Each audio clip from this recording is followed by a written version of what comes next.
বুবলি ও তার ভক্তদের জন্য আমার নিজের সংসারে আগুন লেগে যাচ্ছে।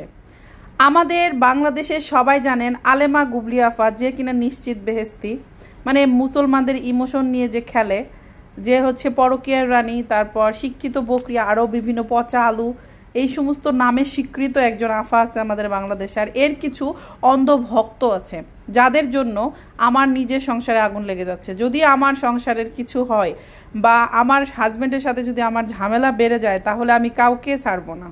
কিভাবে কি হয়েছে অবশ্যই জানাবো। তার আগে একটু বলি, আমরা আজকে সবাই মিলে ডিনার করতে বাহিরে যাচ্ছিলাম। এটা হচ্ছে আমাদের আজকে ঈদের পরের প্রথম আমরা যেহেতু অফিস খুলেছি, তো সেই সূত্রে ভাবলাম যে আজকে আমরা সবাই মিলে বাইরে খাই। তো সবাই মিলে গিয়েছি হচ্ছে বাবু মশাই, এটা অনেকেই চিনে থাকবেন, এটা হচ্ছে কলাবাগানে। এখানকার খিচুড়িটা আমার কাছে বেশ মজা লাগে, তো যার কারণে সবাই গেলাম। যাওয়ার পরে এখানে ডেকোরেশনটাও অনেক ভালো। এখানে একজন নারী উদ্যোক্তা এই রেস্টুরেন্টটা করেছেন, এবং এখানকার যে ডেকোরেশনগুলো, উনি একদম রুচিশীল যে একজন মানুষ সেটা বোঝা যায়। অনেক পুরনো আমলের সব জিনিসপত্র দিয়ে উনি এটা খুব সুন্দর করে ডেকোরেট করেছেন। তো যাই হোক, এই বুবলি আর বুবলি ভক্তদের জন্য আমার সংসারে কিভাবে অশান্তি লেগেছে সেটা আপনাদেরকে জানাবো।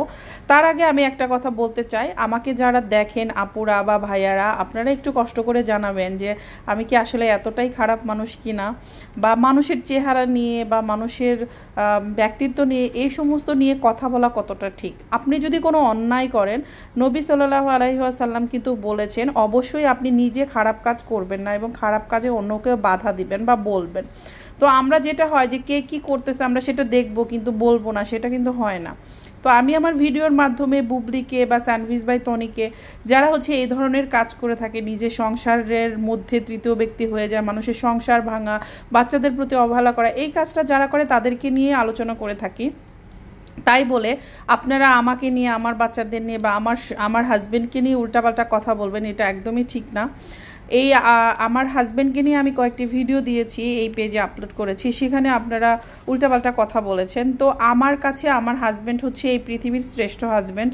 কারণ আমি জানি না বাংলাদেশে কয়জন নারীকে তার হাজব্যান্ড লেখাপড়া করিয়েছে, বা বাংলাদেশে কয়জন হাজব্যান্ড তার ওয়াইফকে 100% স্বাধীনতা দিয়েছে, বা কয়জন হাজব্যান্ড তার ওয়াইফকে নিজের সমস্ত চাওয়া পাওয়া পূর্ণ করেছে। বাট আমার অনেক ছোটোবেলায় বিয়ে হয়েছে, আমি লেখাপড়া থেকে শুরু করে এই জীবনে যা যা চেয়েছি আমার হাজব্যান্ডের কাছে, সে সব কিছুই আমাকে দিয়েছে। আর সবাইকে এটা একটু নোটিস করতে চাই, সেটা হচ্ছে যে আমার হাজব্যান্ড কিন্তু বুড়া না। হ্যাঁ, আমি কিন্তু বুড়ো মানুষকে বিয়ে করিনি, বা আমি কোনো ডিভোর্সি মানুষকেও বিয়ে করিনি, অথবা অনেক সম্পদশালী মানুষকেও বিয়ে করিনি। আমি একজন ভালো মানুষকে বিয়ে করেছি, এবং আমার হাজব্যান্ডের চেহারাও মাশাল্লাহ আমার কাছে সে একজন রাজপুত্র, আমার স্বপ্নের হিরো, বা আমার হচ্ছে স্বপ্নের নায়ক যাকে বলে তার মতোই, বা সেরকমই একজন।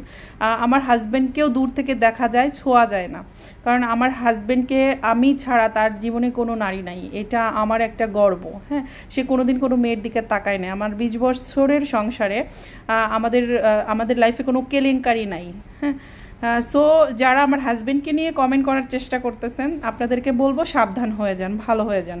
আর আমি এমন কোনো বিষয় নিয়ে আমার পেজে ভিডিওতে কথা বলিনি যেটার কারণে আমার হাজব্যান্ডকে নিয়ে আপনারা কথা বলেন।